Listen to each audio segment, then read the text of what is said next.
steering wheel that you have in a car. It looks like it should belong in a Volkswagen. It's pretty small, but it operates this 97,000 ton nuclear power aircraft carrier.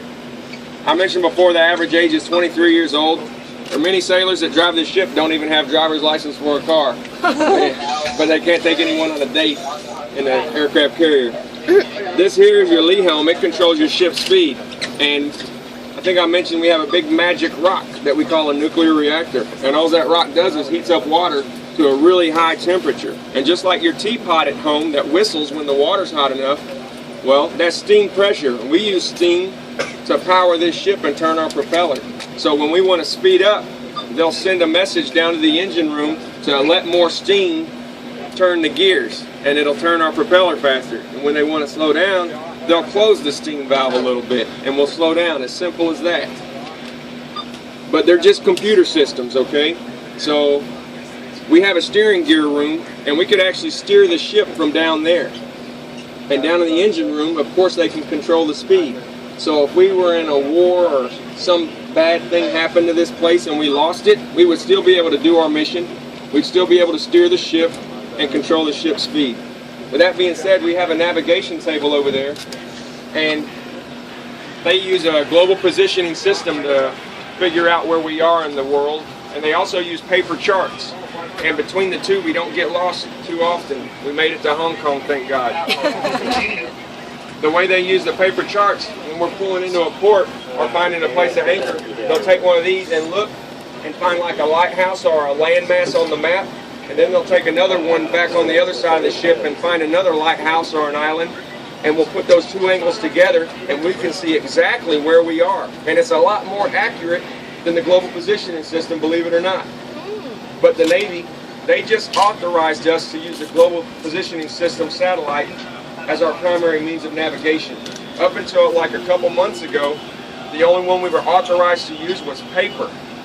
And a lot of the navigation people, they prefer paper because it's a lot more accurate than the fancy navigation system. We can communicate with anyone, anywhere in the world from this bridge. You can get the red phone and call anyone, your mom, your dad, your sister, your cousin, your brother, the president, it doesn't matter, with a satellite phone system.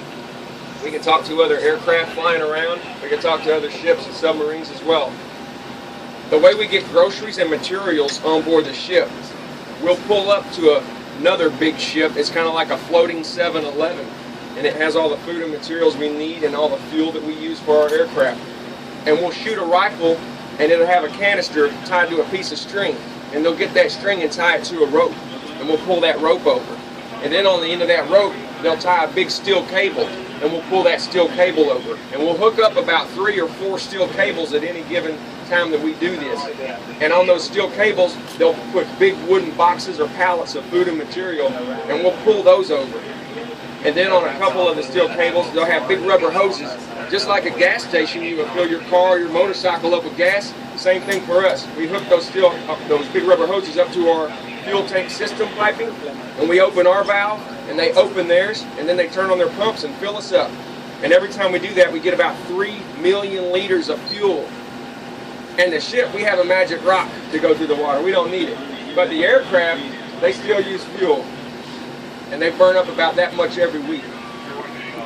On the flight deck, we have about 300 people that work up there at any given time. It's a lot of sailors, right? And it's not like an airport where you can be pretty far away from the planes when they're landing and taking off. Well, our sailors, they work just a few feet from where the planes take off and land. So it could be dangerous, right? It could be, but it's not, because they're very, very well trained and professional, and they pay attention to what they learn out there on the flight deck. And very rarely does anyone ever get hurt out there. I would say the biggest problem we have is sometimes, and it's pretty rare too, equipment will fail. Whenever we launch an aircraft, we have a big tank, bigger than this room, and it's filled with superheated steam, up to 4,500 pounds per square inch. It's huge, right? Well, every one of those catapults has a room pretty much filled with superheated steam. And when they get an aircraft lined up ready to launch, they'll figure out how much fuel that aircraft is carrying, how many missiles or rounds it has, and what kind of plane it is. And they'll adjust the steam pressure to match, because if they give it too much pressure, it can break the plane. And you know what happens if we don't give it enough pressure, right? What's that? That's right. It can't take off. It'll push it right over the side of the ship, right over the edge. So we got to pay attention to the weight of the aircraft. Same thing when they land. We have 4 wires back out on the aft part of the ship. 1, 2, 3, and 4. And these aircraft will come down and grab that wire. And we got to know how heavy that aircraft is. So we have to know what type of aircraft it is, how much fuel it has, does it have its missiles or bombs on it. So when it lands, we can set the tension on that wire correctly. Because if we set the tension too high, it could maybe potentially rip the tail end of the airplane off or rip the pole off, mess it up real bad.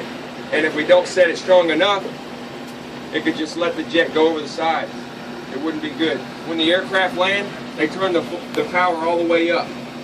When they grab the cable, they turn the power all the way up. Does anyone know why they may do that? It's so they can take off again if they miss the wire. Or if the wire breaks, they can take off again. So as soon as they think they've landed, they'll turn that power all the way up, and a sailor will come out there and tell them to turn it off. And then they'll park them. We carry over 50 aircraft at any given time, and we can get them all up in the sky in under an hour. So pretty fast. And they go from 0 to 280 kilometers, or about 150 miles per hour, in 2.5 seconds. So really, really quick. They land the same speed.